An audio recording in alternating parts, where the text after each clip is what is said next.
কারো যদি সন্তান না হয় তাহলে একটা আমল করলে আল্লাহ পাক রব্বুল আলামিন তাকে নিঃসন্তান থেকে পরিত্রাণ করে সন্তান দান করবেন। সুবহানাল্লাহ। অনেকেই আছে বন্ধ্যা বা অনেকেই আছে সন্তান হয় না। ৫ বছর, ১০ বছর, ১৫ বছর বিবাহ হয়েছে কিন্তু সন্তান হয় না। আল্লাহ পাক রব্বুল আলামিন বলেন, ইসলামের এই কোরআন নামক এই শিফা দিয়ে তোমরা যদি চেষ্টা করতে পারো তাহলে আমি আল্লাহ রব্বুল আলামিন তোমাদেরকে আমি এই নিঃসন্তান থেকে পরিত্রাণ দান করে সন্তান দান করব। সুবহানাল্লাহ। তো প্রিয় দর্শক, যাদের এই সন্তান হয় না তাদের এই ভিডিওটি দেখার জন্য অবশ্যই শেয়ার করে পৌঁছে দিবেন, সবাই যেন উপকৃত হতে পারে।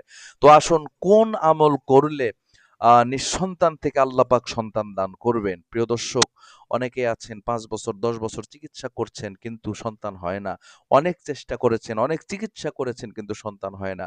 একটা বার আপনি ইসলামিক চিকিৎসা করে দেখতে পারেন।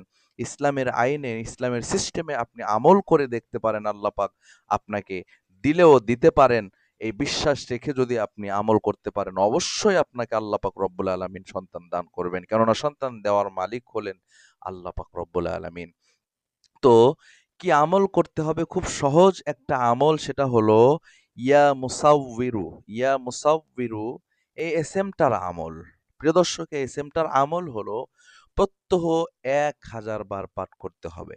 যেই নারীর সন্তান হয় না সেই নারী বা যেই পুরুষ তার সন্তান হয় না সেই পুরুষ, দুজনেই ইয়া মুসাউবিরু ১,০০০ বার করে প্রতিদিন প্রত্যহ ফজর পরে হোক বা মাগরিবের পরে হোক, যেকোনো সময়ে সুবিধামতো সময়ে ১,০০০ বার করে ইয়া মুসাউবিরু এই আমলটা করলে আল্লাহ পাক রব্বুল আলামিন সন্তান দান করবেন। সুবহানাল্লাহ। প্রিয় দর্শক, অবশ্যই এই আমলটা ইয়া মুসাউবিরু ১,০০০ বার পড়ার আগে ১১ বার দরুদ শরীফ এবং ইয়া মুসাউবিরু ১,০০০ বার পড়ার পরে ১১ বার দরুদ শরীফ পাঠ করলে আল্লাহ পাক রব্বুল আলামিন অবশ্যই এই আমলের ফজিলত দান করবেন। আল্লাহ পাক যেন যারা নিঃসন্তানদেরকে সন্তান দান করেন, মনের সকল আশা আল্লাহ পাক সকলের পূরণ করেন। ভালো থাকেন সবাই, সুস্থ থাকেন। দেখা হবে নতুন আরো কোনো ভিডিওতে। আসসালাম।